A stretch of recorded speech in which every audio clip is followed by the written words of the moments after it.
Shopify grows your business no matter how far or big you grow. Shopify is the global commerce platform that helps you sell at every stage of your business.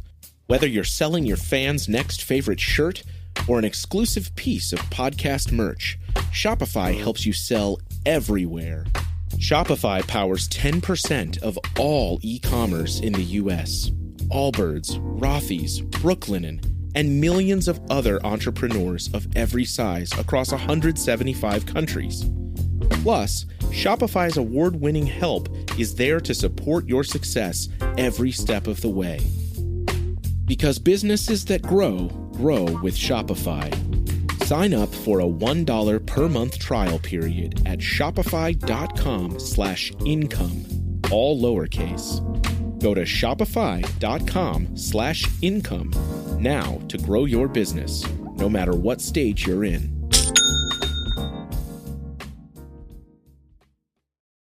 The Presidencies of the United States is a proud member of the Evergreen Podcast Network.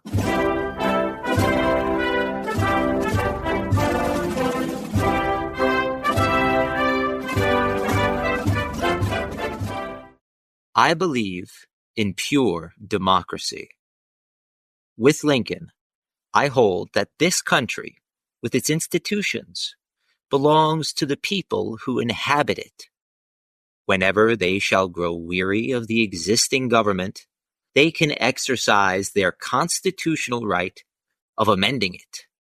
We progressives believe that a people have the right, the power, and the duty to protect themselves and their own welfare, that human rights are supreme over all other rights, that wealth should be servant, not master, of the people. We believe that unless a representative government does absolutely represent the people, it is not representative government at all. We test the worth of men and all measures by asking how they contribute to the welfare of the men, women, and children of whom this nation is composed. We are engaged in one of the great battles. It is the age-long contest waged against privilege on behalf of the common welfare. We hold it a prime duty of the people to free our government from the control of money in politics. For this purpose, we advocate, not as ends in themselves, but as weapons in all the hands of the people, all governmental devices which will make the representatives of the people more easily and certainly responsible to the people's will. Teddy Roosevelt, Columbus, Ohio, February 21st, 1912. Hello and welcome to the Presidencies of the United States. I'm your host, Jerry Landry. And as you can tell from our opening quote, I am joined by a special guest today. I am joined by Joe from the Turning Tides podcast. Joe, thank you so much for being here. Thank you so much, Jerry, for having me on again. I'm glad you let me back on. Absolutely. I'm more than glad to have you here, and especially to talk through what was definitely one of the standout, unusual elections in presidential election history. We're going to be talking about the election of 1912, and it is unusual for a number of reasons, including but not limited to the individual who Joe read the quote from being in the midst of all of it as a third-party challenger. So we're going to get into TR as well as many more folks as we go along. But Joe, I just wanted to give you a moment for any of our listeners who have not tuned into the Turning Tides podcast yet. Give us a little snippet of what your podcast is about and where folks can find you. Sure. So, again, thank you so much for having me on. I always appreciate coming on your show. You're really amazing to talk to, and you're a great human being and person all around. So thank you. Yeah, so the Turning Tides podcast is a podcast about history. I'm trying to cover lesser known aspects of history from places you don't usually hear a lot from. I'm talking about places in like Southeast Asia, Africa, South America. These are places in my main area where I'm focusing on. And I think it's important to show the stories of people from these places because it shows how we got to the place we are. And with the 1912 election specifically, it shows how America got to the place it is. I try to focus on it from a more humanitarian point of view. I focus on it from the people's perspective, as opposed to, the great man of history theory or other theories like that, which focus on an individual's perspective. But yeah, you can find my podcasts wherever good or bad podcasts are made. And we're on social media at the Turning Tides Podcast. And this is at Threads, YouTube, Facebook, and Instagram. We are not on X. We refuse. I refuse to call it that. So yeah, there you go. I'm holding on to Twitter as long as I can. The old school, back in my day. Like, shut up, Grandpa. Go back to sleep. Well, and for those regular listeners, you may remember that Joe joined us for an episode to talk about the history of Puerto Rico around the time, leading up to the Madison presidency. And we had a great discussion about that. I'll actually share that on my social media around the release of this episode, just in case you haven't checked it out. Highly encourage you to do so. As listeners know, we try and go beyond, like Joe said, the great man theory of history, and we want to explore more of what was going on with individuals and outside of the borders of the United States, because even though, this is technically a U.S. history podcast, there's still so much more to cover. So regular listeners, that, and Joe brought such great insight and perspective to that episode. So I highly recommend you check it out. But turning to our subject today, so the election of 1912, and this was the time, the period dubbed the Progressive Era. At this point, Theodore Roosevelt had assumed the presidency in 1901 upon the death of McKinley, his assassination. He had been president for, I think it was around 7 years, and decided for some reason in 1908, 1909, he was going to leave the presidency. The election of 1908 brought William Howard Taft, who was TR's handpicked successor to the presidency. And 4 years later, TR is challenging him for the presidency. So to get us started, Joe, would you mind just talking through kind of where the United States was at this point? So in the United States and the world, this was a period of immense transition. 1911, 1912 were landmark years across the globe. In North Africa, you had something like the Agadir crisis, which accelerated war feelings amongst the European powers. This led to the Italo-Turkish War over Libya, which turned into a brutal, dreadful conflict for all parties involved. And that precipitated into the Balkan Wars, which precipitated into World War I. So there was very much a stone rolling down the hill sort of time in the rest of the world. In America, like you said, it was the height of the Progressive Era. There were a bunch of different new ideas about the way things should be run, or maybe not new ideas, but they were coming into a mainstream sort of place. Talking about things like socialism. Socialism was a very popular idea, not just in America at the time, but across the globe. You had things like the Paris Commune, and there were numerous socialist parties in Germany, which still exist today. The Labour Party in the UK, a prime example. And around this sort of progressive movement, you had a nascent labor movement. The labor movement in America is a very complex, interesting story. I cover it as well in my podcast. I cover it in like 9 episodes, something ridiculous like that. It was too much. I cover that, and basically this starts up for more or less, gets the ball rolling after the Civil War is when the labor movement really kicks off. And the main factions of the labor movement, I guess you could say, were the revolutionaries and the reformists. The reformists were led by a very proud and powerful, some would say conservative, trade union movement, namely a guy named Samuel Gompers. He was a Jewish Dutch immigrant, but he was an American patriot nonetheless. He founded the AFL, which still exists today. It is a union with 15 million members.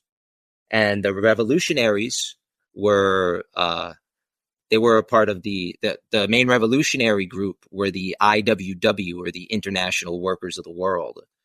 These guys were syndicalists. Basically, a syndicalist is someone who wants unions to become so powerful that eventually they assume the apparatus of the state and they get rid of the state altogether. They didn't really go into detail how exactly this would happen, just through a general strike. So these were the two main factors that were opposing each other in the labor movement. And against the labor movement itself, you had the bosses and trusts, which ranged the gambit from the steel trusts. You had sugar corporation trusts. You had a bunch of different railroad trusts, which made life more or less hell for the people who worked for them, and did this intentionally over the course of many decades. And this is why there was such a push for the labor movement to become more mainstream. Teddy Roosevelt was so important to the labor movement because he was the first president to actively sit down with both labor representatives and big business representatives and try and, meet in the middle somewhere. He did this in 1902, I think. So this is sort of the background for when we go into 1911, 1912. 1911, there's a massive fire in New York City. It's called the Triangle Shirtwaist Fire. Kills hundreds of workers. Just the year before, they were campaigning and striking for better working conditions and more rights, which would have negated a lot of the effects of this fire. So this was a huge sticking point for more change happening in the world. In 1912, there was the Lawrence strike, the Lawrence textile strike in Massachusetts. Lawrence was a city mainly composed of immigrants. So they became ready scapegoats for the authorities, and this strike dragged on for months. And in the most infamous or famous example, I guess, from whatever point you're looking at it from, the strikers decided to send their children away to foster homes to, release some of the financial burden of the strike. And the authorities stopped the children from going aboard the train. So you had this situation where the police looked really bad, snatching a bunch of kids from their parents. It was a bad situation for the Lawrence authorities, so they had to end up acquiescing to the IWW's demands. And that was a major turning point for the labor movement in general.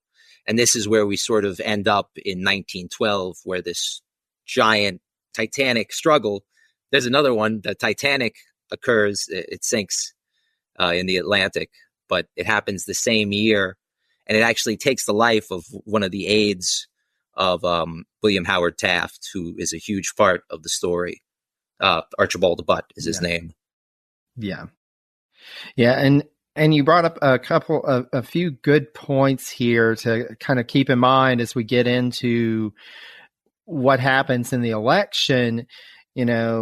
This is coming off of the Gilded Age. We have all these monopolies that have been built up, the trust, and you have all these business practices that we now think of as corruption and unethical, but at the time it was just the way business was done. And then you have TR come in and is saying, let's break up these trusts. We've got to have safety in place for workers, for individuals, for, you get the Food and Drug Act. You have so much reform that happens during TR's presidency, and big business is threatened. And so you've got this conservative kind of backlash against Roosevelt, but Roosevelt is still so popular. But also one other thing to keep in mind is mass media. and there's more reporting of things going on. You have the work of Upton Sinclair happening at the time, trying to reveal what is going on in the world, in our cities and towns. And this comes into play with the election because, TR was popular enough at the end of his presidency that he was able to handpick his successor, but come to find out, he didn't really think that one through too well, because you look at Taft and you look at his entire career, and he was more of a conservative. He was this figure who didn't want to rock the boat like Theodore Roosevelt did. And so when he became president, of course, that's how he approaches things. And meanwhile, Theodore Roosevelt had gone off. He had gone on his tour through Africa on the safari to try and give Taft some space to become president in his own right. But the closer he gets to coming home, the more people, his supporters in the U.S., are writing to him saying, Taft is messing things up. He's tarnishing your legacy. He's tearing apart what you tried to create. You've got to come home and take care of him. And you see this, as he's going up to Europe and starting to get back in the public spotlight, he's really starting to think things through, what does he need to do? And then you get to 1912. And in 1912, you still, at that point, had the two main parties, the Republican Party and the Democratic Party. But as we go along and talk about, that's not really going to be the case. But then also there is the Socialist Party that is a factor here. And so we'll get along to talking about that as well. But let's start with Taft. So, Joe, your impressions on Taft. I've talked a little bit about him, but I just wanted to see kind of what your impressions were. So Taft, if you were judging the presidency based on his definition of what the president should do, he was a great president, but only based on his definition. Otherwise, most historians agree it was pretty much, it was very much placeholder. He had the bills come before him. He signed them into being if he thought that they were good. If he thought that they were unconstitutional, he vetoed them.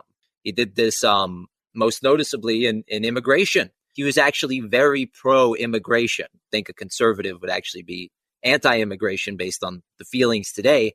But, back then it wasn't the case. He vetoed legislation which would have put a cap on immigrants from southern Italy and Eastern Europe.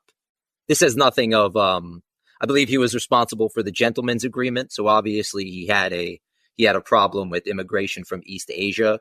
And he was, prior to his appointment as the Secretary of War in Roosevelt's cabinet, he was the governor of the Philippines, where he made a point not to enforce segregation, which he could have very easily did.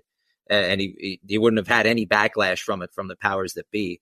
But personally, he seems, I can't help but sort of relate to him and the way he feels, especially towards his wife, towards the tribulations he's had to deal with, especially in regards to his weight and the outright bullying he faced from some of his colleagues. Instead of referring to him as Mr. President, people would refer to him as "Hey, fatty," which that's intense. And that only exacerbated the problem because he ate because of stress. And this only figuratively and literally ballooned the issue. He was never actually stuck inside a tub. That's make believe from down the line. A giant game of telephone happened, but he had a specially designed tub because of his weight, and people were concerned that this could happen. But his policies during his presidency were mainly based around tariffs. This was the big argument. Do we raise the tariffs? Do we lower the tariffs? People were arguing for years that we need to lower the tariffs so that, farmers out west have a little bit less of a financial burden in importing goods from other countries, for example, or exporting goods to other countries. So he was trying to lower tariffs, but arch conservatives inside the Republican Party were trying to raise the tariffs.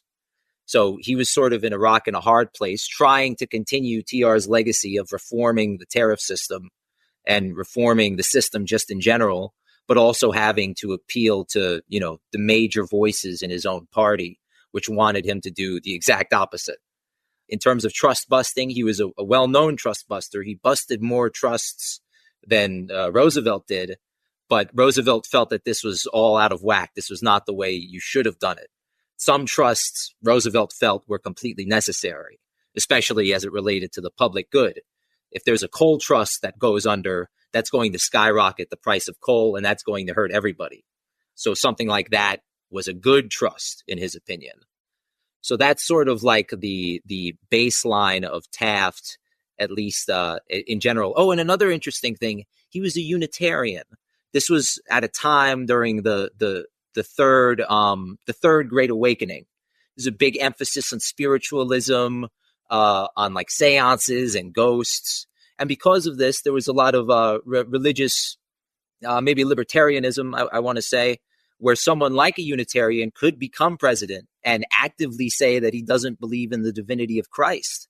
I don't think that someone like that could be elected today.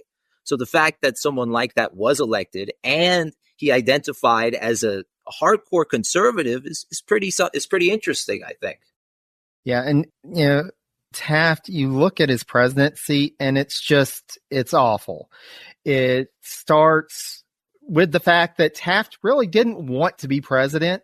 Not at all. His ultimate goal was to be on the Supreme Court, and he had a couple of times during TR's presidency that he offered him a Supreme Court seat, but there were circumstances he wasn't able to accept.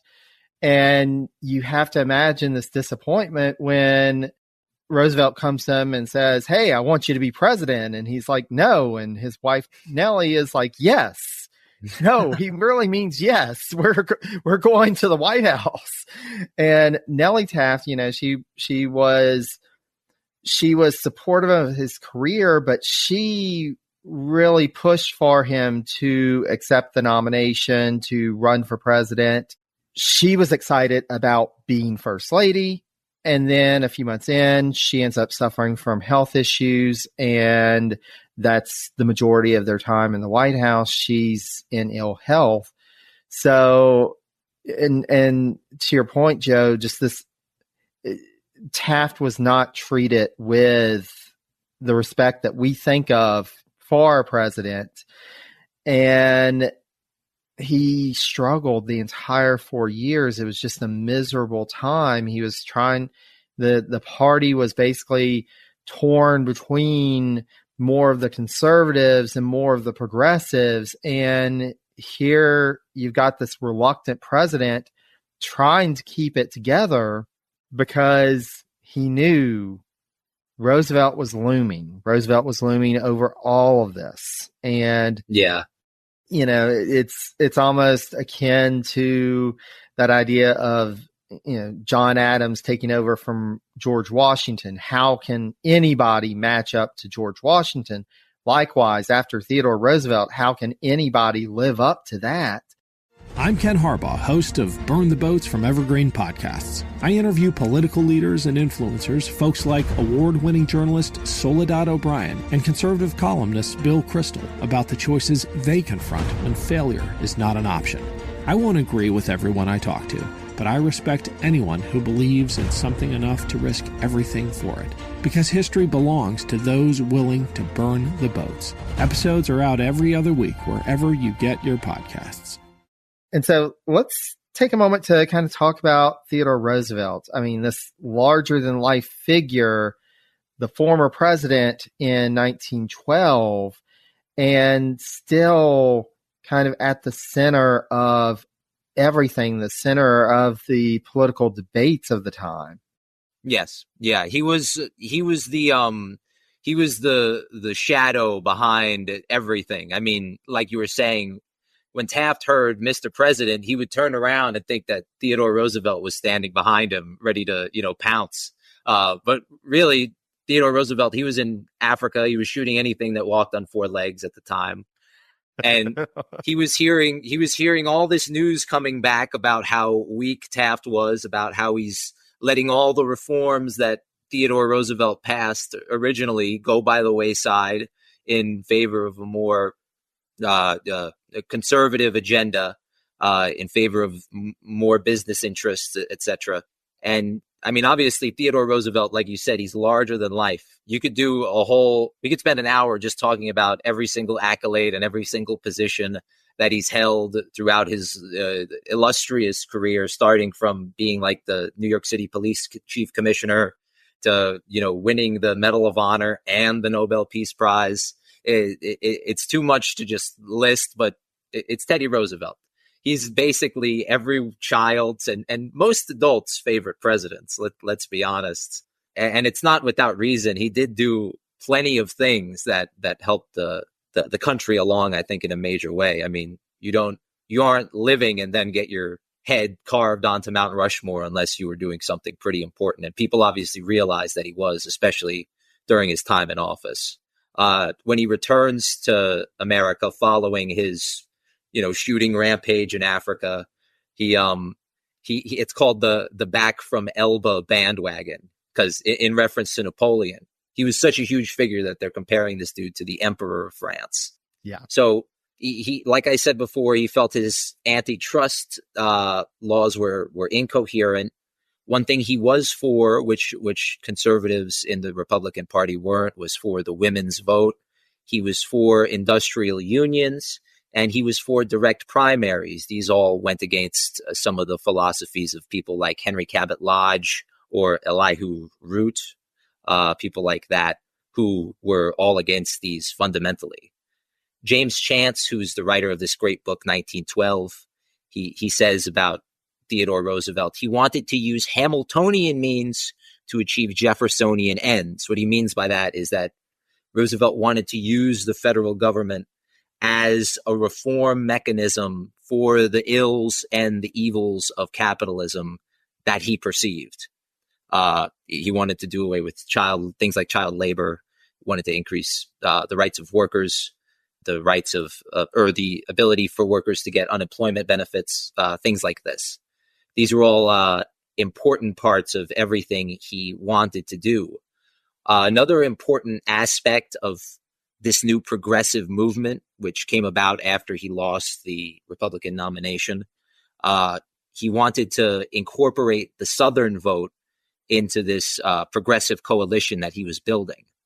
So in order to do this, he barely mentioned race. He wasn't, at the time, I guess he was a racial progressive. Today, he would be your crazy uncle at Thanksgiving. But then at the time, he was very progressive in terms of his racial politics. He famously invited Washington to the White Booker House. T. Washington, yeah. Booker T. Washington, I apologize. Yes, Booker T. Washington. Yeah. And he got a whole bunch of backlash from that. But on the other hand, he famously gave dishonorable discharges to the entire regiment of Buffalo Soldiers in Texas, based on nothing else than hearsay, which was a pretty damning indictment of his pro-Southern feelings, how he wanted to incorporate the South once more into the Union, because there was still this huge division. And he felt that he was the guy who could bring the country together. This ended up not being the case even a little bit. He didn't win a single Southern state. He won like a county in Austin, Texas, and I think he won Eastern Tennessee. But besides that, he didn't win a single a Southern electoral vote. Yeah. Yeah, and it's interesting, and thank you for bringing up the matter of race in America at this point in history, because it's really important. Yeah, this is the time. This is post the Jim Crow South really being solidified. You have the Wilmington riots in 1898, and you have certain people, and it's interesting. I had an author on a while back who wrote about the relationship between Theodore Roosevelt and Henry Cabot Lodge. And one of the things that he talked about in his book was that they would at times do things that on the surface seemed like they were more progressive in terms of civil rights. And you brought up the invitation for Washington to come to dinner at the White House. Likewise, Henry Cabot Lodge would push for certain things in the party. He pushed the Lodge bill in Congress, which on the surface was about civil rights, but really it was about getting votes. These were not people who were, progressives in terms of thinking of equality for people, of thinking of racial equality. They were very much, they did not see the races as equal. And that's important because this is going on at a time lynchings are prevalent. There's been push after push after push for decades for an anti-lynching bill, and nothing happened. And politicians didn't want to talk about this. And it's interesting because we've got this in this election, this is happening in the nation as well. Mm-hmm. Yeah. And I mean, it's called the nadir of race relations in America. I think that's way too mild a phrasing for it. I mean, 6 million people were displaced from their homes. I think that a more correct way to phrase this is an ethnic cleansing. And that's really what occurred in the South. Yeah. I mean, 6 million people don't leave their homes unless they have a reason. And they definitely did. Yeah. And I'll give you an example. In 1912, in Forsyth County, Georgia, there was literally an ethnic cleansing. 98% of the population of Forsyth County's Black people left because of terrorism, because of threats, because of outright violence and lynchings and bombings and the murder of their cattle and livestock. This was a campaign of terror, which was basically allowed by many state governments or passively allowed by the federal government, which was the case in Theodore Roosevelt's administration and in Taft's administration. And it's a sad fact that, on the other hand, on the Democratic side, the trade unions, conservative trade unions, decided to ally themselves with Woodrow Wilson's, more or less white supremacist administration in the hopes of gaining more rights for white workers, knowing full well that this would disenfranchise Black workers even more and force them into becoming strikebreakers, which they were used as, usually against their will and at the detriment of their own livelihoods. Yeah.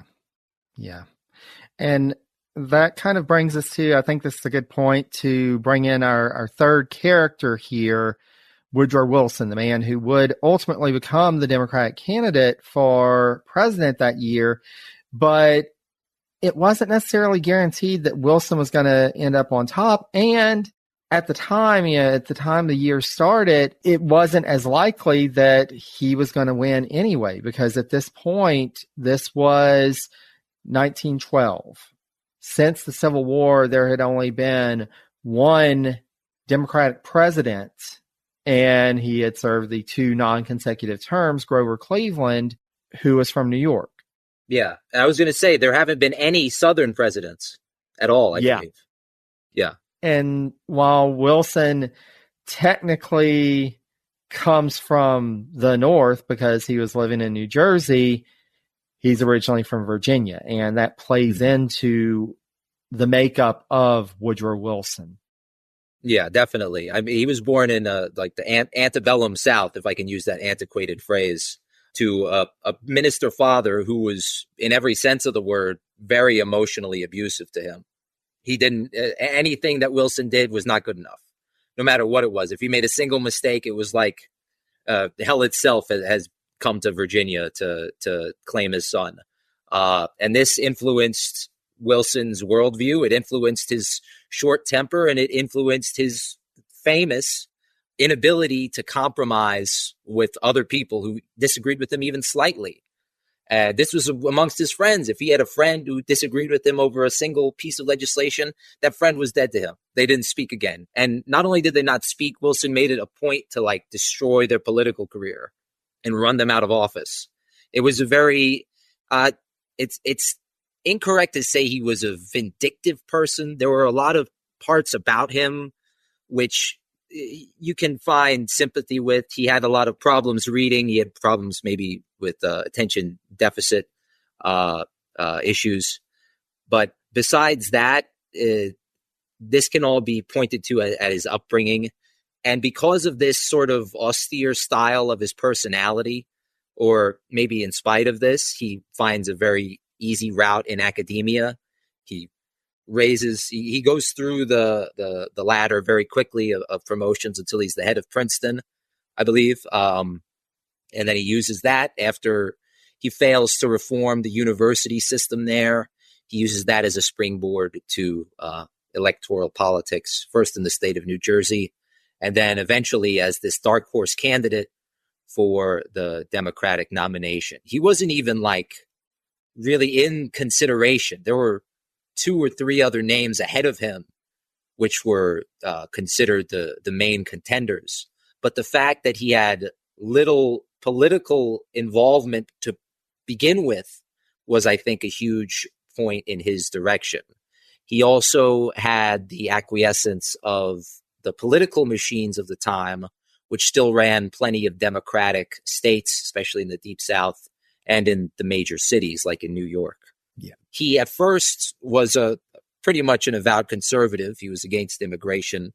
He made outward remarks against unions, against the open shop system, which was a big union sticking point at this time. But he realized, I think, that the tides were turning. And you see what I did there? Yeah. No, okay. I see what you did there. I love it. He realized the winds were changing, and he became a reformist in many respects. And once he got the approval of many of these trade unions who promised to support him, he became even more of a reformist in this respect. And once he becomes president, he is actually very much remembered as a reformer for workers' rights, at least initially. Yeah, and it's interesting, like Wilson is definitely one of those figures in presidential history that you really get the sense that he just, and I'm going to go back to the ocean analogy, he rides the wave. He figures out which way the tide is going and he follows it. And ultimately, I don't think it's a big spoiler here, he rides it into the presidency in a time that it was very unlikely that a Democratic president was going to win, except when what happens in 1912 happens. But before we get to that, and I do want to spend some time talking about the conventions, because I think that both on the Republican side as well as the Democratic side, it's interesting to see how things end up. But I did want to take a moment to bring in our fourth character, Eugene Debs, who ended up the socialist candidate for president. And even though, we still have a socialist party today in the U.S., but it's one of those, 20 or so parties that technically put up candidates, but isn't really a big factor in the election. But in this case, it was. Yeah. So I was wondering, would you share a little bit about Debs? Sure, no problem. So he was born in Terre Haute, Indiana, right before the Civil War. He was the son of 2 French immigrants who had escaped German occupation of their homeland in Alsace-Lorraine. He basically sprung up very quickly. He grew to I think he was 6'4". He grew to be 6'4", so he was a huge guy. But he was very skinny. He was very like a gaunt figure. But even in his teens, he was very intellectually inclined. He would host talks, which featured people like Wendell Phillips and Robert Ingersoll, who was arguably America's first atheist. and these people all helped influence some of his politics, but mainly what influenced his feelings were his lived experiences, both in Terre Haute and as a railwayman. So in his late teens, he becomes a member of a railway brotherhood, which was just another term for a railway union. He quickly rises in the ranks of this organization, becomes its president, but railwaymen across the country are defeated in the Burlington strike of the late 1880s. So after this strike, Debs realized these individual railway unions are never going to be able to get enough muscle and enough funding and enough stuff together to even come close to combating these major railway conglomerates who had billions of dollars, the backing of the federal government, and numerous other things on their side. So the only way that railwaymen were going to have even a fair chance of negotiating was if they all banded together in one big union. He called this union the ARU, or the American Railway Union. This defeated the Great Northern Railway like months after it was conceived, and tens of thousands of workers flooded to its banners. It was an unprecedented amount of growth for the single union. Debs himself was, in every sense of the word, an anti-racist. He felt there was no difference whatsoever between the black and white race. That being said, he was sort of forced into accepting segregation in the ARU because prior to this, every single railway union in America barred black people from joining. That was just the nature of the beast. And that's the unfortunate effects of a racially centered society where the differences between the races were so amped up and so, hypersensitized that that unions became the first major private entities to actually bar black people following the Civil War. Now, with the ARU, he launches a huge strike called the Pullman Strike in Chicago, which was a privatized sort of township. You had to pay for everything. If you wanted to check out a book from a library, you had to pay. You had to pay for the good blinds. You had to pay for the good knocker on your door. You had to pay for, admission to XYZ. And he leads this huge strike. The federal government gets involved. And at the end of it, almost 100 people are dead. Hundreds of others are wounded. Thousands of people are arrested, and he's thrown in jail. When he's in jail, he starts seriously reading Marx. He starts seriously reading other socialist literature. And this is where he truly becomes sort of radicalized and realizes that through politics is probably the only way he's going to advance society to a place where he believes everyone is truly equal. Now, his socialism wasn't based in Marxism. He wasn't like this austere doctrinaire, like, oh, if it doesn't say this exactly in capital, then it's not going to work. Or he was very much, like I said, his lived experiences. He believed in the socialism, which he believed that Lincoln supported, that Jefferson supported, and that, socialism and industrial democracy was just the next step in truly liberating the American people from all sorts of vices. And he based a lot of this in religion. He was a religious person himself. A lot of people think socialism is specifically atheistic sort of bent simply because Marx himself was an atheist and he made one or two disparaging comments about religion. In reality, his religion emphasized his politics. He said socialism to him was Christianity in action. And so this is where he was coming from as an American and as a socialist. And his movement was gaining traction. He had it wasn't his newspaper, but there was a newspaper, which Age of Reason, I believe it was called. It had over 500,000 circulars across the country. And his party had been gaining adherents all the time. And he'd been rising in the polls. This was his third or fourth time running for president. So he was not new to campaigning. He campaigned relentlessly, and it exhausted him both physically and mentally. Yeah. Well, and I will go ahead and say Debs is one of those figures in American history that I think folks don't know nearly enough about. But once you start studying him, you just want to learn more about him and his role in American history in this time. And he is a fascinating figure. And it's interesting because, we've got these four candidates, and we'll talk about how kind of they became the four candidates in a moment.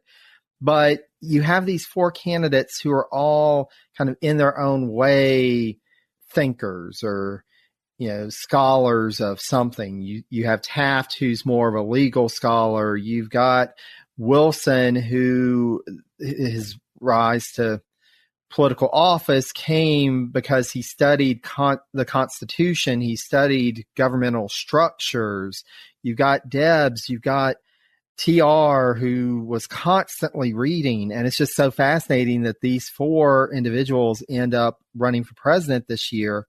But then also the varied experiences. And I would say the one who ended up as president probably had the least experience with campaigning or politics or anything like that. And it's really fascinating to juxtapose these four individuals in this one period of time. Yeah, they represent sort of the four corners of America in a lot of ways. You had TR, who was very, he was a hands-on, big government sort of guy who wanted interventionist foreign policy.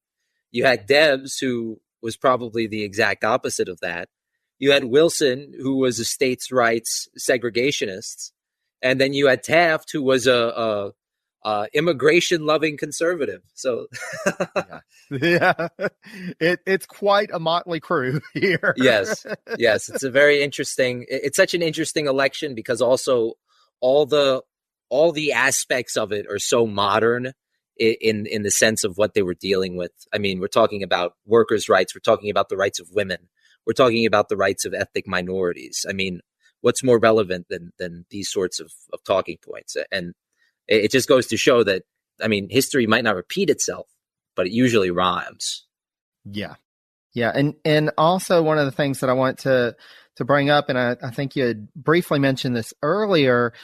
So there are certain things about the American political system that in the modern era, 2024 as of this recording, that we kind of take for granted, like the direct election of senators, of U.S. senators. This is the time that starts to happen. This is the time that becomes part of the political conversation as part of the progressive movement, because for the majority of American history, senators were chosen by the state legislatures. They weren't chosen by the people directly. And as you have progressivism, really taking root, they're saying, why is this? We should have our senators represent us, not whoever's in charge of the state government. And likewise, one of the big things, and this is a factor in this election directly, is this idea of primaries. And again, we take this for granted now. Of course, you're going to choose your candidates through primaries. They didn't. It was mostly chosen by, you've got party bosses, you get to the convention, and there's this whole wheeling and dealing back and forth. And folks start to say, this isn't right. We should have a say-so of who's going to be our candidate for president for our party. And so this is the first state where some of the convention delegates, not all, still a minority, but at least some of the convention delegates were chosen by primaries. And this was 13 states total. And we start to see, and TR definitely leans into this. This is progressivism. This is what he loves. And he wants to go out and appeal to the people and really campaign in these primaries. And he does. And you see, like, when he enters the race for the Republican nomination, he is gung-ho. He's ready to hit the trail. And Taft has to do the same, even though, again, Taft is kind of reluctant. But they're like, no, you've got to start generating some momentum. But really, you start to see the appeal of Roosevelt with the people, because out of these 13 states, Roosevelt won 9 of them. He won 51.5% of the primary vote, which was just below 1.2 million votes. And this gets him 411 delegates. Taft only wins 2 states. He does end up with 33.9% of the vote, which is about 766,000. He gets 201 delegates this way. We also have a third candidate, and we are definitely not going to be able to do him justice in this episode, but Robert M. La Follette is also, one of these progressive leaders. He's in the mix as well. He wins 2 states. He only gets 14.5% of the primary vote, only gets 36 delegates, but he is in the mix of this. And so you have this new way of starting to get the public involved in the selection process of the party's nominee. And it's just fascinating that this is kind of where this starts, and especially considering the candidates that are in this contest. Mm-hmm. Yes, it's definitely very interesting. Yeah, this was it's also interesting. This was also like the start of like the prohibition movement and different sort of moral movements like that. Maybe that has a lot to do more with the Third Great Awakening than it does with the political liberalization that was going on. But I would love to see like some sort of study that compared the two and see if there was any correlation. I know that women at the time were very much against alcohol, so they supported prohibition in a larger way.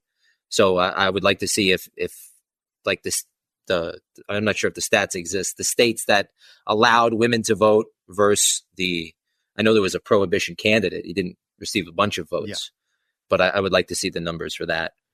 I think that would be interesting and see if there's some sort of correlation between the two. Yeah. And again, that's one of the things that I think is most fascinating about this election. There's just so much going on at the same time and in the mix here. And even beyond just the big personalities involved in this, is just all of these movements and how is this affecting the political, social, cultural life, and how is what's going on in the world and global movements impacting this. It's just there's so much. It's so fascinating. Yeah, we could literally start our own podcast just on the 1912 election, and it would go for years. I mean, it would at least last a good year or so, I think. Absolutely. But we're going to be mindful. We don't want to keep everybody for hours, even though we could probably talk for hours about this. But, you've got these two, and it really does ultimately come down to Roosevelt and Taft. La Follette's in. They've got a couple of other candidates who, when you get to the convention in Chicago in June, they receive some votes. But the problem here is that even though Roosevelt handily won in the primaries, that's only a few states. And the majority of states are still being controlled by party bosses, by political machines. And so when they get to the convention, it's clear they are going to do everything they can to work a Taft nomination in. And they, start to take charge of the convention, trying to push through convention rules that are going to be favorable to Taft versus Roosevelt. And of course, the Roosevelt supporters realize what's happening and they are upset, but there's really not anything that they can do. Ultimately, Taft does win the nomination with 561 votes. Roosevelt only got 107, but 344 convention delegates did not vote. And that's primarily the TR crowd. They're like, we're not even going to entertain this. We're just done with this.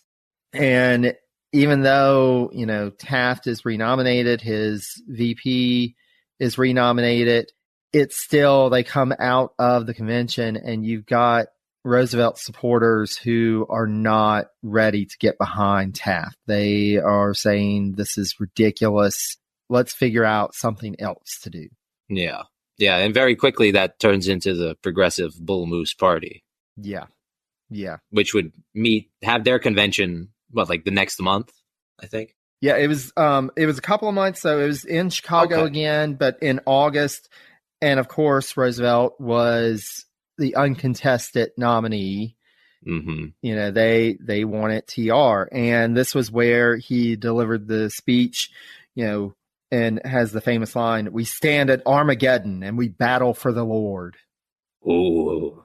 You know, he's setting up for this epic battle. He's ready.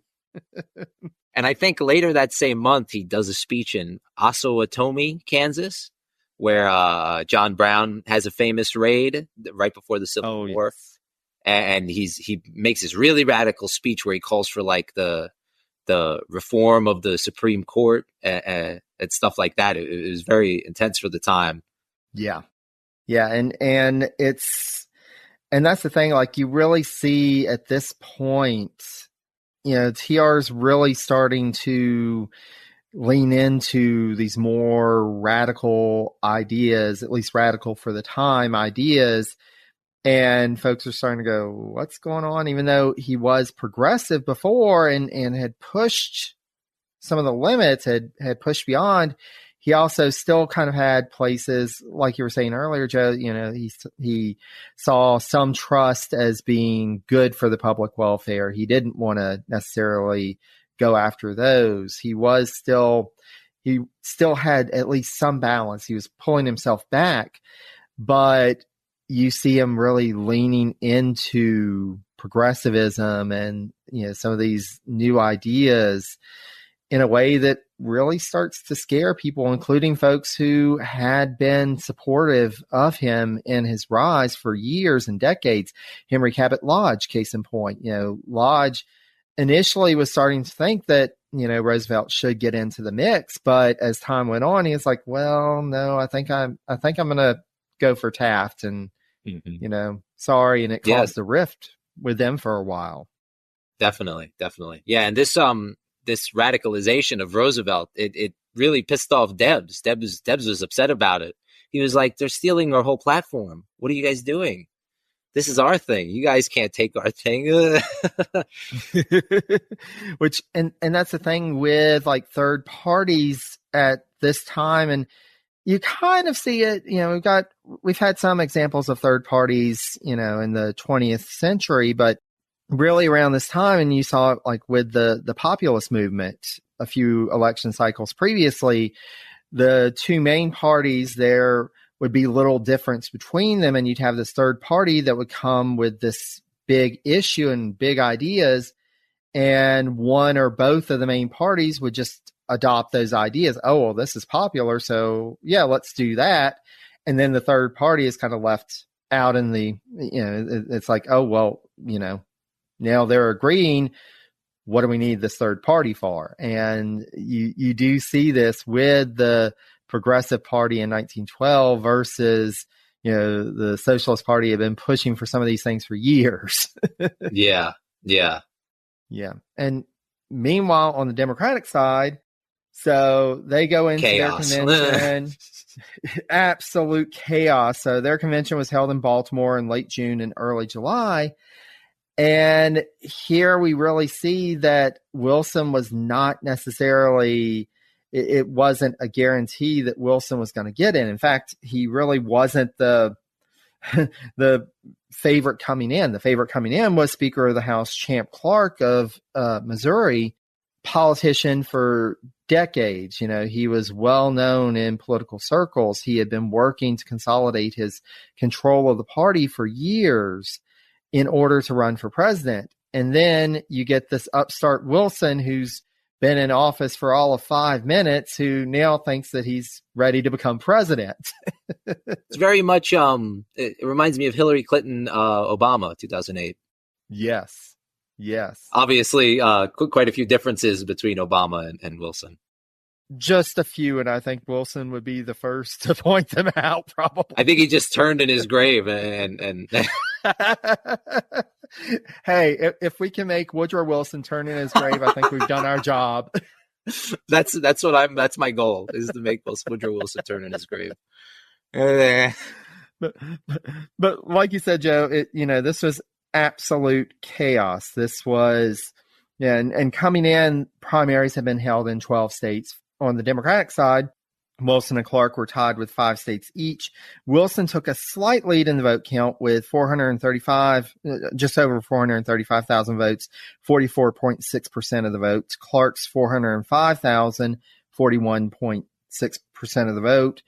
So it was really neck and neck coming in terms of the primaries. It wasn't like on the Republican side, there wasn't a clear winner. And so going in, Clark held the lead for quite a number of ballots, but the problem was they still had the 2/3 rule. You had to get 2/3 of the delegates in order to win the nomination, and Clark just wasn't able to make it to that point. And meanwhile, you have Wilson kind of slowly catching up, and finally on the 30th ballot, Wilson managed to get a few more votes than Clark. And it kept going, and finally, 46 ballots later, after 46 ballots, this was the most ballots cast at a convention since 1860, finally Wilson gets the nomination. Yeah, it was quite something. Yeah. And I don't know if it's directly related to this or not, but to date, this was the last major party convention to be held in Baltimore. I think everybody's trying not to have a repeat of Baltimore. That's bad juju. No, thank you. Like we can, there are plenty of other cities to go to. That's okay. We'll go to South Carolina. That's okay. There we go. So, we go into this campaign and, again, like any other circumstance, Wilson really wouldn't have stood much of a shot. But now we have the progressives has split from the Republican Party. We have basically a split party on the other side, and this is Wilson's chance. Yeah, and like you say in your notes you sent me, it was he actually received less of the popular vote during the actual general election than William Jennings Bryan did throughout any of his previous runs at office. Yeah, and that's something important to consider. This is the first time in a while. William Jennings Bryan had been the candidate for 3 of the last 4 elections, and now you have this new person, Wilson, and the fact that he gets a vote total and percentage of the vote that was less than Bryan's votes in the 3 runs for the White House is interesting. You do have to wonder what Bryan was thinking about all this, and I'm sure there's some documentation of that, but I can imagine it was something like, come on, guys. No, but from what I understand, Bryan was attempting to sort of usurp the nomination once more. He threw his backing behind Wilson in the hopes that everyone would be like, we don't want to vote for this guy. Let's just vote for Bryan again. He's like the same difference. It didn't work out for him, unfortunately. Yeah, it didn't work out in his favor. Maybe the 4th time would have been the charm. The 4th time might have been the charm. But, as this happens, and it's interesting because, we had on the Republican side this energetic primary campaign, and then you go into the general election and it starts to kind of set up this again, but with a couple more folks in place. But then you have Roosevelt go to Milwaukee. And so October 14th, he's set to deliver this speech. Shot rings out. Roosevelt is hit. And then he continues to speak. Yeah, well, of course. What else would you do in that situation? I mean, it's not like you go to the hospital or anything. Yeah. The guy who shot him, John Schrank, I think I'm saying his name right, something like that. He was really disturbed. He had a dream the night before. The dead McClellan came to him, and he said, "You need to stop Theodore Roosevelt from getting the 3rd term. You can't let him do this." And he's like, "Oh, okay, that makes perfect sense." When McClellan starts showing up in your dreams, you know something's wrong. Yeah.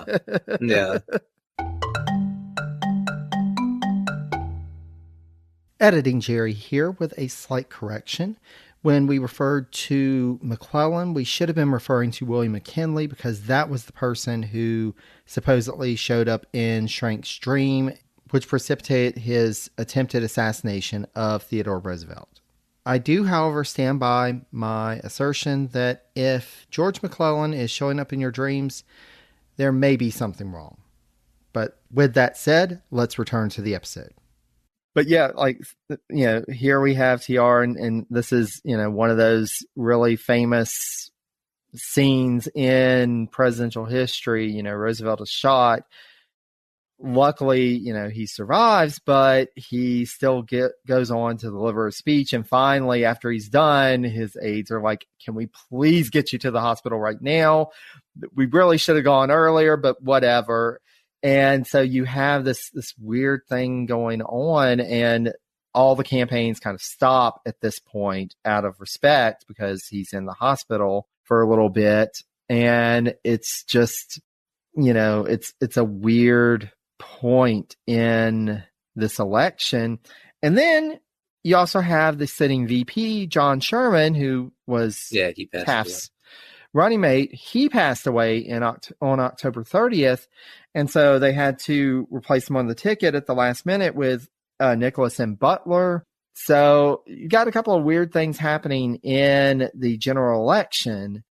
How much this really impacted anything, we can't really say, but it's interesting that you've got these things and at a time of all these other debates and upheaval and trying to figure things out, that you've got, an attempted assassination of one of the candidates. Yeah, it would have been so interesting if that would have happened. I would have been interested to see the final tallies if it was just Wilson Taft. I think it could have been different. It could have been the exact same. I'm not sure. Yeah.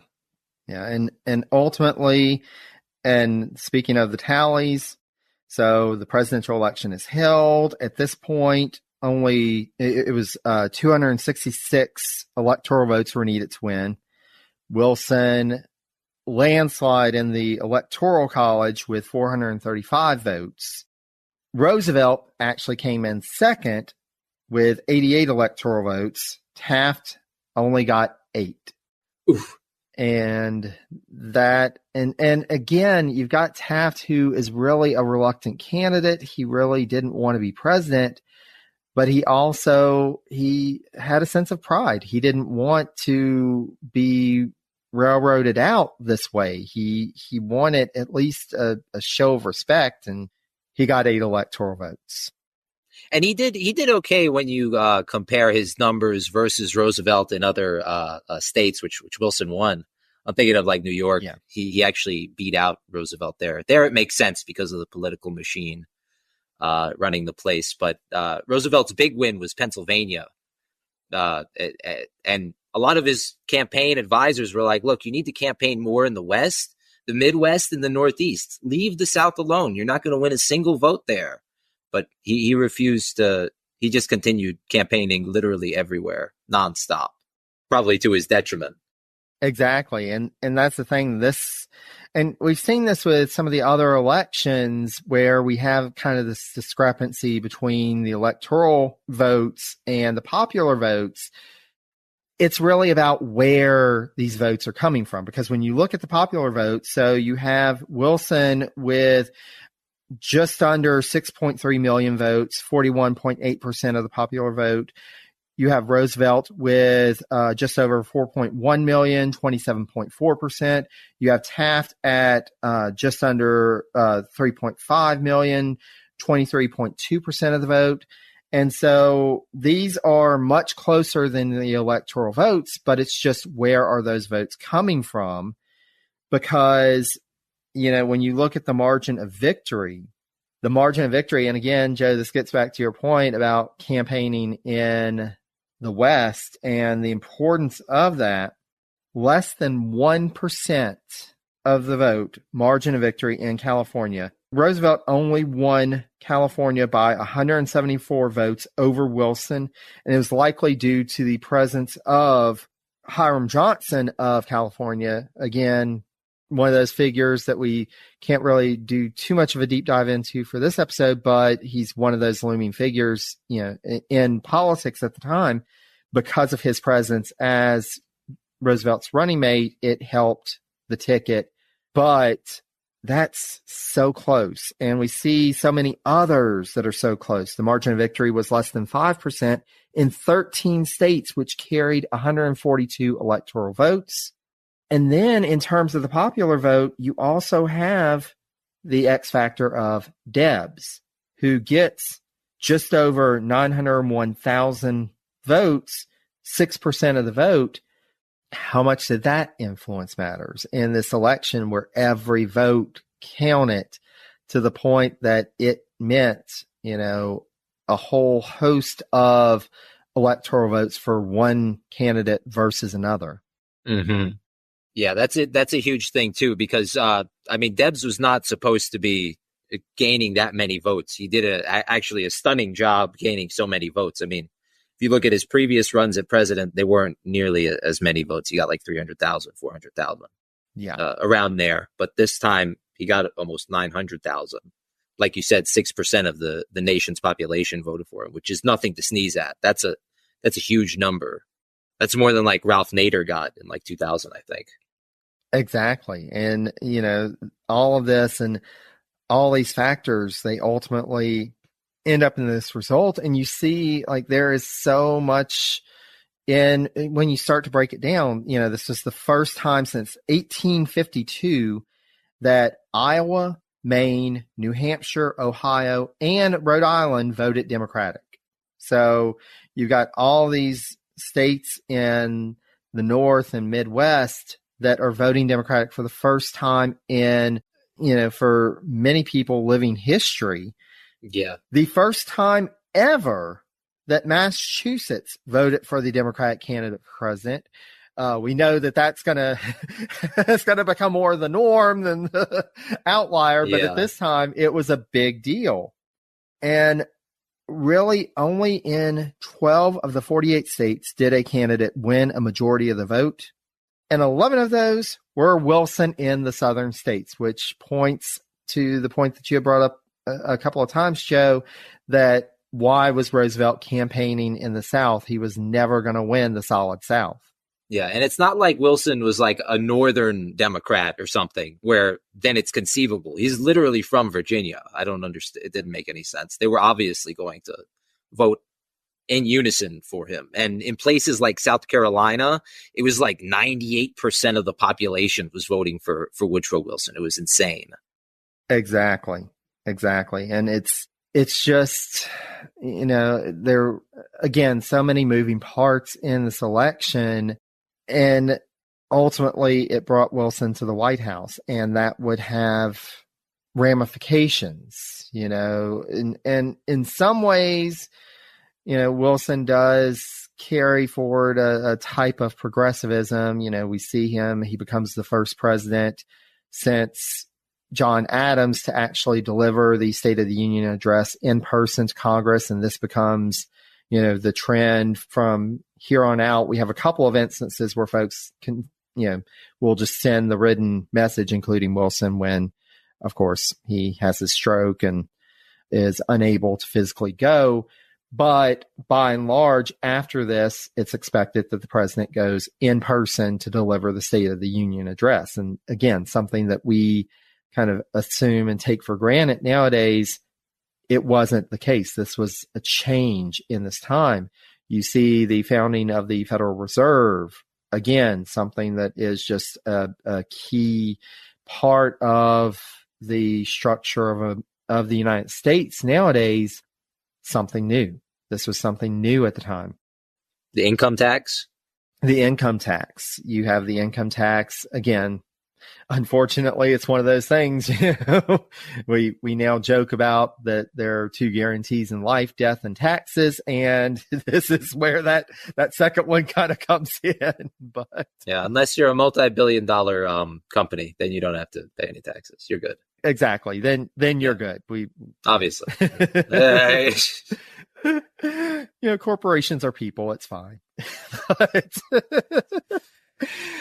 but, but you also have, and this is kind of a rollback of, you have more segregation implemented in the federal government under Wilson. You have Wilson hosting the screening of Birth of a Nation, and you have, towards the end of his presidency, the Red Summer. You have civil rights are kind of being rolled back. You have race relations worsening under Wilson.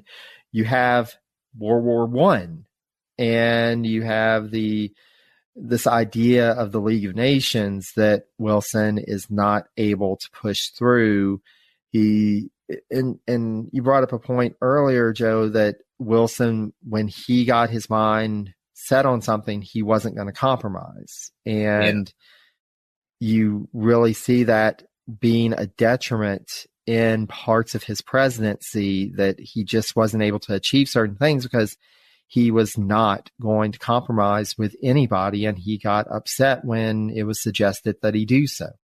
Mm-hmm. And it wasn't even like a serious compromise. I mean, Henry Cabot Lodge wanted literally a small little clause in the Versailles Treaty that just said, by the way, the Senate has the overall authority to declare war, not just one random person or one international institution. We'll support it, but we just have to be there to pass off the thing. And because of that, Wilson was like, no, I don't want that bill, and I don't want a compromised bill either. Get rid of all of it. And that's how he eventually left office, with basically holding the bag. Yeah.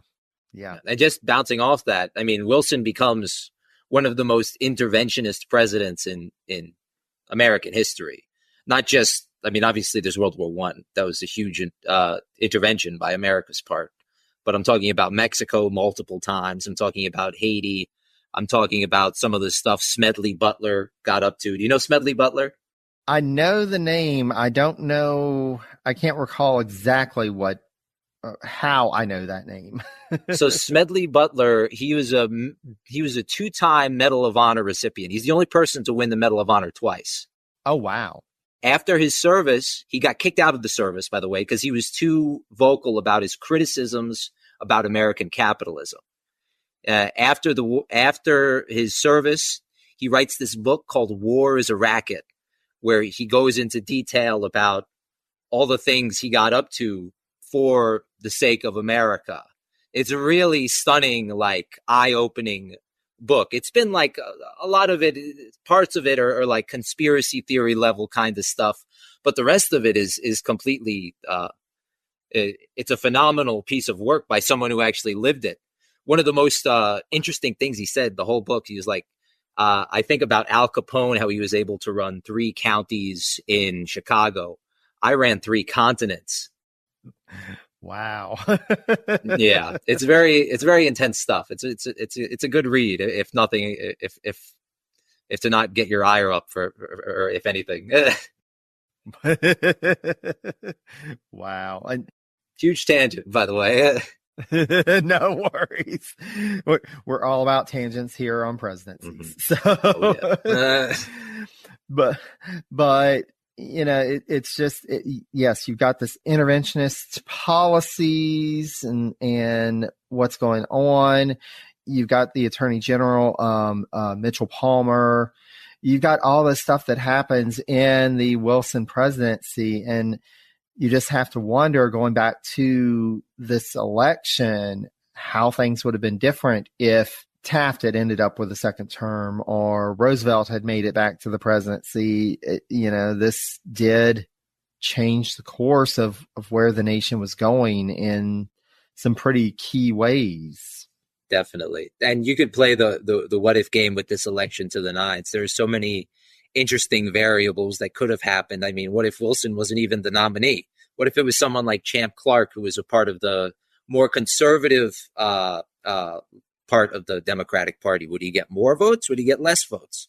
Would he have even won if that was the case? If Roosevelt chose to, give way gracefully and endorse Taft, even though he got, sort of shammed out of the nomination, if he chose to do that, I think Taft would have definitely won. if Taft would have chosen to, because he was on the borderline about even running again, if he would have chosen to, go with Roosevelt and support him for a third term, Roosevelt I think would have easily crushed whoever the Democratic nominee was. I don't think Debs could have won in any conceivable circumstance unless there was a literal landslide, which took away all the other candidates. But what could have happened when they went out to California. They're out in California. Debs has this all set up, and he lets the dynamite go and causes the landslide. Then he becomes president. No, but what could have happened is that he could have gained a lot of these votes from the progressives. And maybe it's not 6%, maybe it's like 10 or even 12%. And maybe he's able to win a state like Nevada. Nevada, he had like 30% or it was a lot of the population voted for him in Nevada. And then eventually this Socialist Party can morph into an American Labor Party, which could mirror the Labor Party in the UK and be a valid option for the far left in America, as opposed to the Democratic Party today or the Republican Party of yesteryear. Yeah. And that's the thing. It's so fascinating. There's so many ways that this could have gone.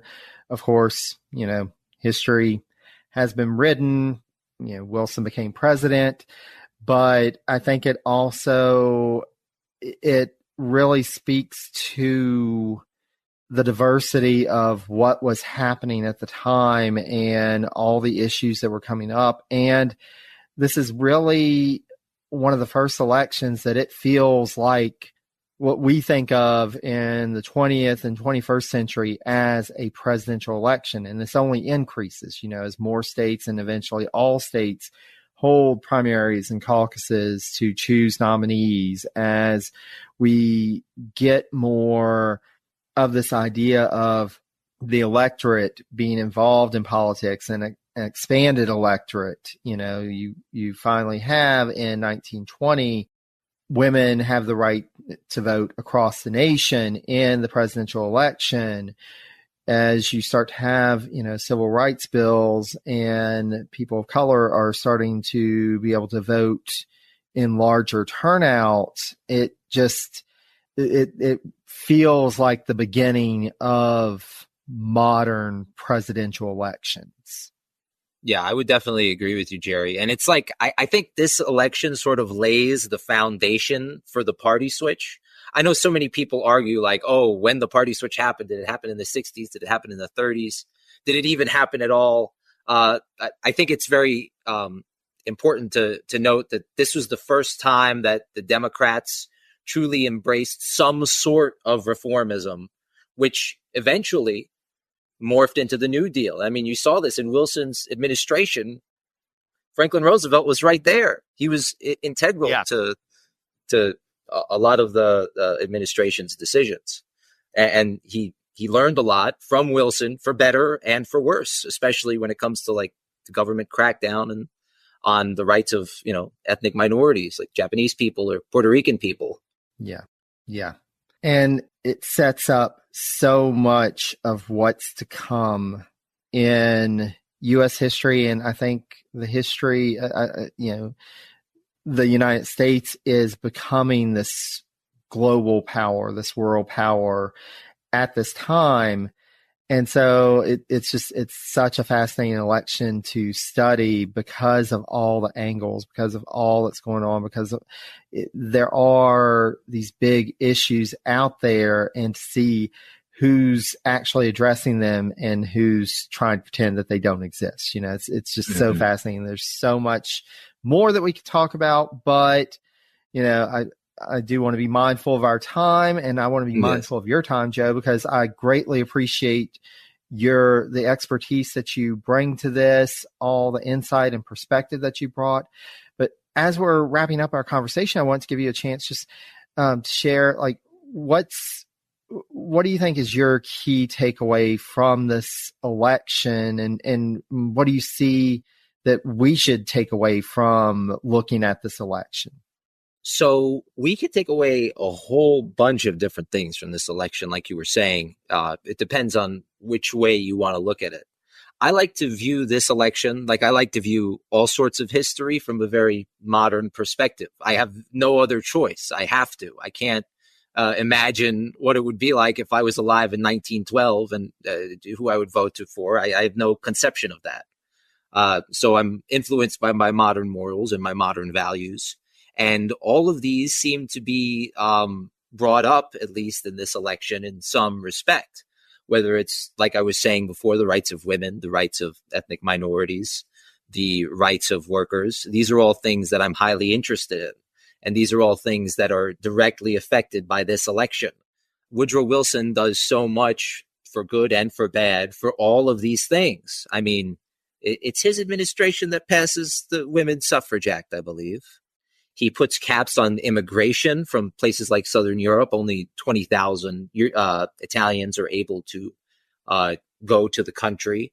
One of the people who made it to the country before these caps were put in place was my great-grandfather. So imagine how different life would be if it was only like a decade later.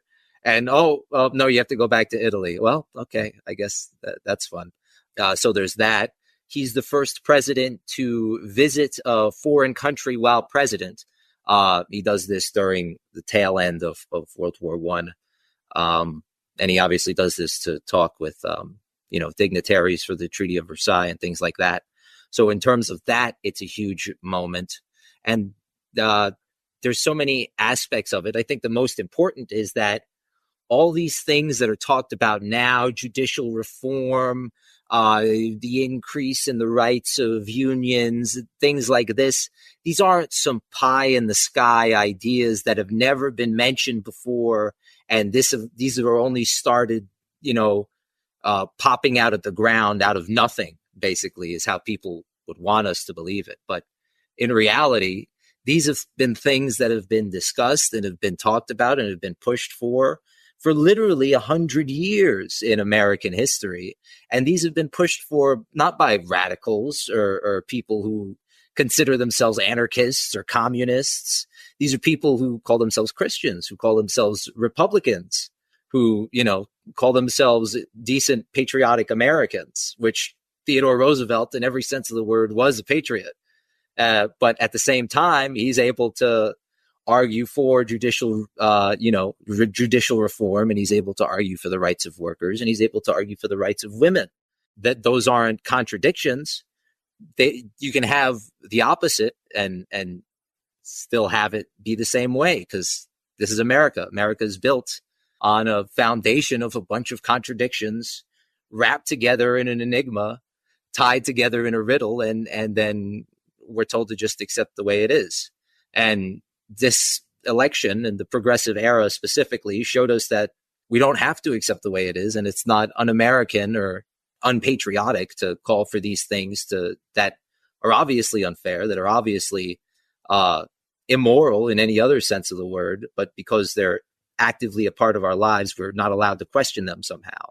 I don't think that's fair. I'm going to question it. I don't mind if I get in hot water for it, or if people don't like it. That's not my business. And I hope that our listeners take that message and, let's keep this idea alive. To just because we've done something before doesn't mean that we have to keep on doing it. And I think that is one of the key takeaways from this election and studying this period of American history. We may not get it right the first time or the second time or the 10th time, but so long as we keep trying to do things better and to make a system where everybody can not only survive, but thrive. I think this period, it's not perfect. There's a lot of bad things. There's also this idea of hope for a different future. And I think that's a great sentiment to wrap up this episode on. For our listeners, in case you can't tell, Joe is a wealth of knowledge. He brings to the work that he does on his podcast a curiosity about history that I greatly admire. He goes into the topics that he covers, and he wants to understand what's really going on. He wants to help his audience to understand what's really going on. And so that's why I cannot recommend enough that if you haven't listened to the Turning Tides podcast yet, please be sure to do so. I will have a link on the page for this episode on my website, presidenciespodcast.com. I'll also share information about Turning Tides on my social media around the release of this episode, or you can just search on your favorite podcast app of choice. It's there, ready for you. Joe, I cannot thank you enough for coming on and talking about this amazing, wild, really going all over the place and back again election of 1912. Thank you so much. No problem. There and back again, the election of 1912 is what it should be called. I think I'm going to take that and run with it. Oh, yes. Great. That's amazing. Perfect. And I was actually thinking of that before we started recording. I was like, I've had the Jeffersonian Revolution. I've had the Center Cannot Hold, 1860. I was like, what am I going to, there we go. We got it. Tolkien quote, never hurt nobody. Well, Joe, thank you so much. And thank you for your friendship. This is one of the amazing things about being a history podcaster is being able to collaborate with other history podcasters and being able to share new insights and perspectives with our audience. So thank you so much.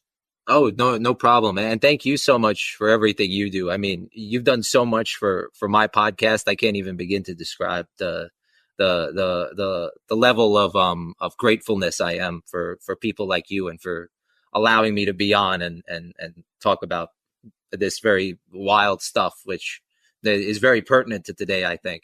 And yes. If you ever want to be on my show, even if you just want to vent your spleen, it doesn't need to be about history. It could be about what happened last week. You could do it, and my show will be open for you because I'm all here for the controversy. I'm here for it. Well, thank you so much. I might be taking you up on that. Yes, do. And of course, we are so grateful for all of you listening. Thank you so much for joining us for this episode. Thank you so much for being on this journey through history with us.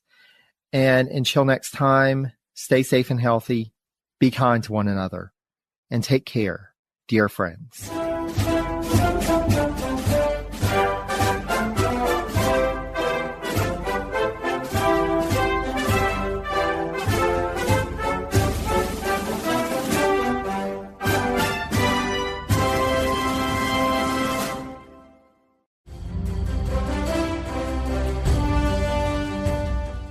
This is Peter. And this is Tom. We want to tell you guys a little bit about our podcast. Tom and I met in college, became best friends, and then teachers almost 20 years ago. Sometimes school just does not allow us to elaborate on the topics that we find interesting, like the real shark attacks that inspired the movie Jaws, or the real historical context to Indiana Jones artifacts. Where does cereal come from? Or are zombies real? Does Ben Franklin really deserve to be on a $100 bill? On our podcast, just like in our class, there are no stupid questions. Just two friends having a lighthearted conversation about history, pop culture, and the context of current events. Listen to History Teachers Talking Podcast from Evergreen Network, anywhere you get your podcasts.